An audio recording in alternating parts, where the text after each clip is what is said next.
Les étoiles, récit d'un berger provençal. Du temps que je gardais les bêtes sur le Luberon, je restais des semaines entières sans voir âme qui vive, seule dans le pâturage avec mon chien Labri et mes ouailles. De temps en temps, l'ermite du Mont de Lure passait par là pour chercher des simples, ou bien j'apercevais la face noire de quelques charbonniers du Piémont. Mais c'étaient des gens naïfs, silencieux à force de solitude, ayant perdu le goût de parler et ne sachant rien de ce qui se disait en bas dans les villages et les villes. Aussi, tous les 15 jours, lorsque j'entendais sur le chemin qui monte les sonnailles du munet de notre ferme m'apportant les provisions de quinzaine, et que je voyais apparaître peu à peu au-dessus de la côte la tête éveillée du petit Millard, garçon de ferme, ou la coiffe rousse de la vieille tante Norade, j'étais vraiment bien heureux. Je me faisais raconter les nouvelles du pays d'en bas, les baptêmes, les mariages. Mais ce qui m'intéressait surtout, c'était de savoir ce que devenait la fille de mes maîtres, notre demoiselle Stéphanette, la plus jolie qu'il y eût à Didius à la ronde.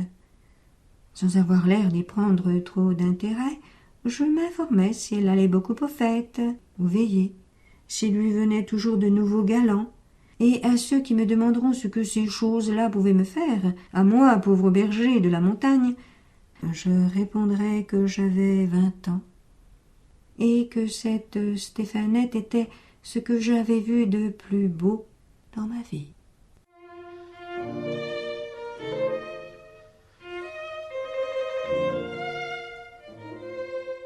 Or, un dimanche que j'attendais les vivres de quinzaine, il ne se trouva qu'ils n'arrivèrent que très tard. Le matin, je me disais, c'est la faute de la grand-messe. Puis, vers midi, il vint un gros orage, et je pensais que la mule n'avait pas pu se mettre en route à cause du mauvais état des chemins.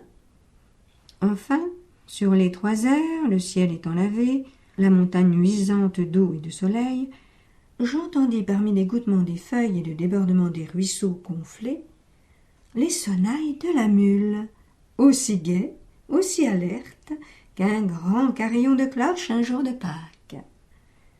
Mais ce n'était pas le petit Miarot, ni la vieille Norade qui le conduisait. C'était, devinez qui, notre demoiselle, mes enfants, notre demoiselle en personne, assise droite entre les sacs d'osier, toute rose, de l'air des montagnes et du rafraîchissement de l'orage. Le petit était malade, tante Norade en vacances chez ses enfants. La belle Stéphanette m'apprit tout ça en descendant de la mule, et aussi qu'elle arrivait tard parce qu'elle s'était perdue en route. Mais à la voir si bien endimanchée, avec son ruban à fleurs, sa jupe brillante et ses dentelles, elle avait plutôt l'air de s'être attardée à quelque danse que d'avoir cherché son chemin dans les buissons. Oh, la mignonne créature! Mes yeux ne pouvaient se lasser de la regarder.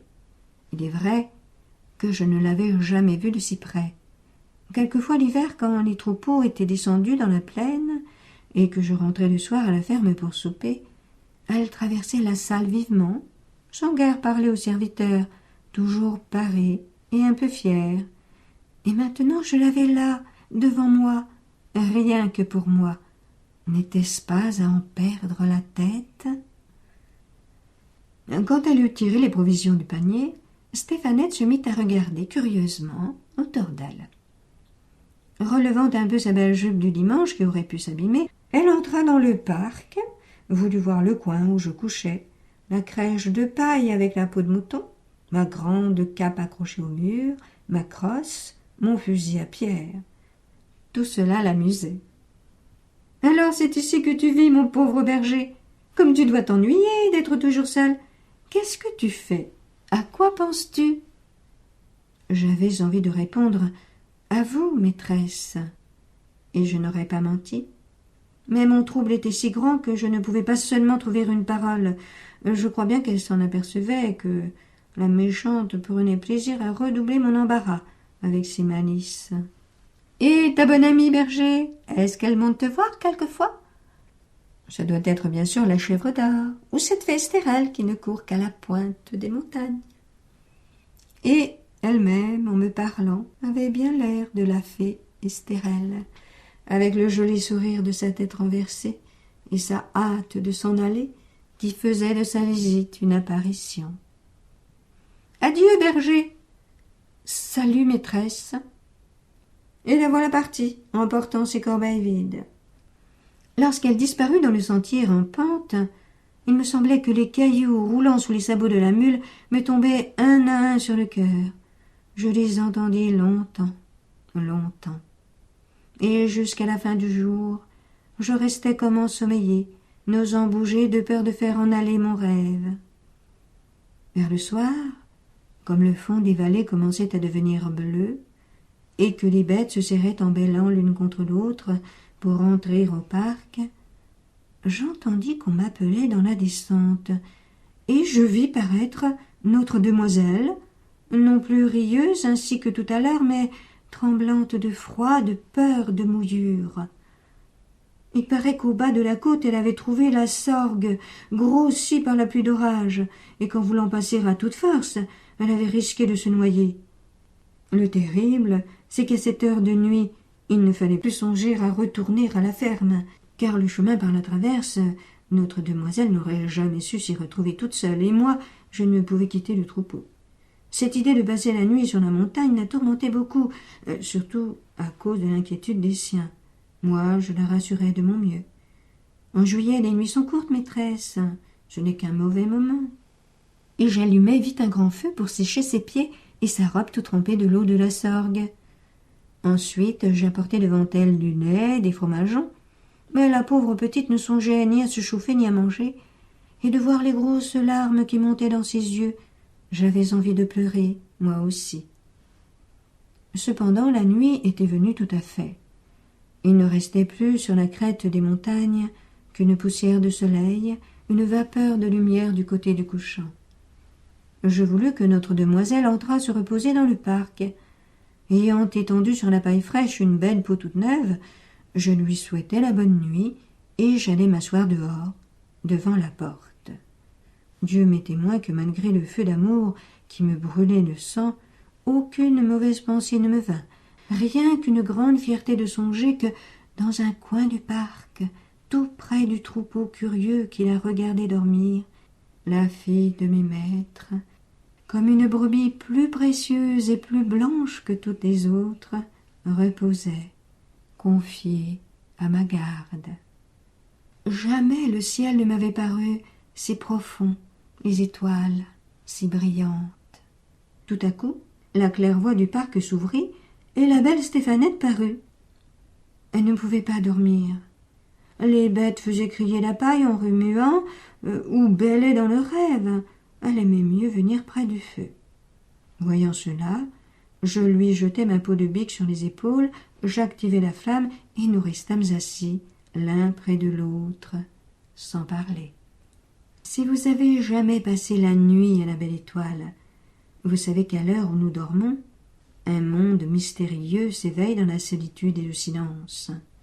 Alors les sources chantent bien plus clair, les étangs allument des petites flammes, tous les esprits de la montagne vont et viennent librement, et il y a dans l'air des frôlements, des bruits imperceptibles, comme si l'on entendait les branches grandir, l'herbe pousser.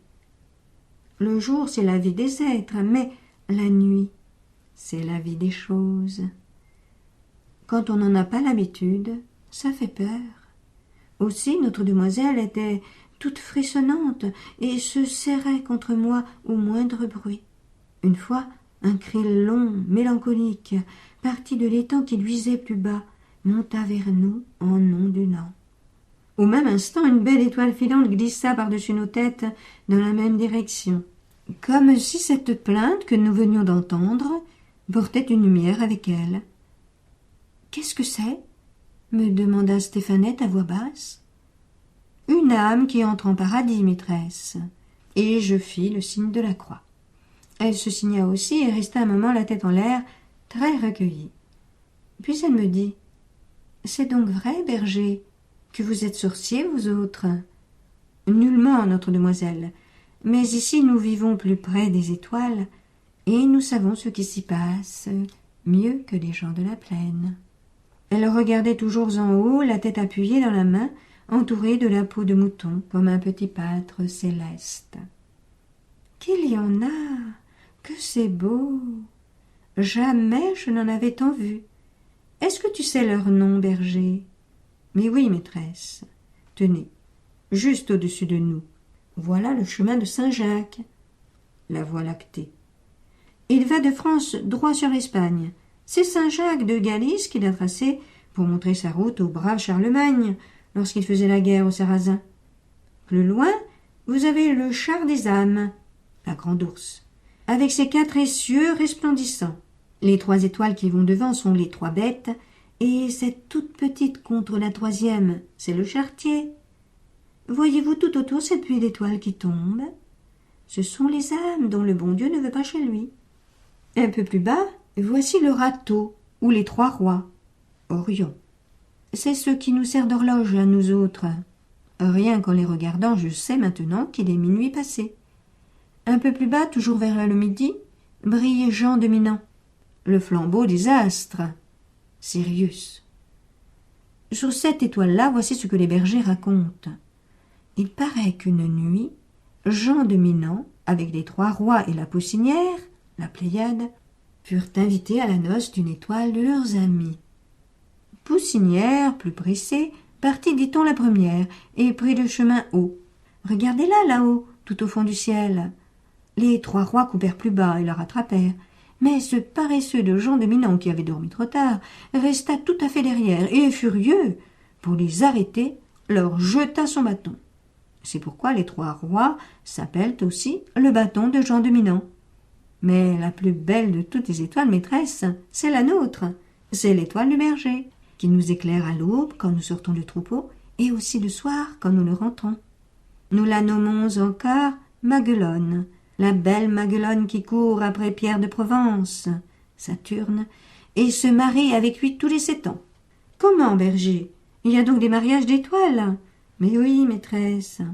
Et comme j'essayais de lui expliquer ce que c'était que ces mariages, je sentis quelque chose de frais et de fin peser légèrement sur mon épaule.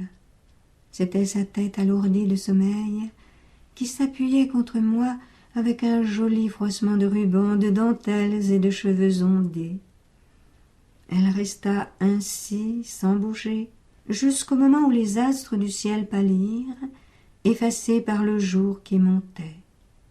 Moi, je la regardais dormir, un peu troublée au fond de mon être, mais saintement protégée par cette claire nuit qui ne m'a jamais donné que de belles pensées.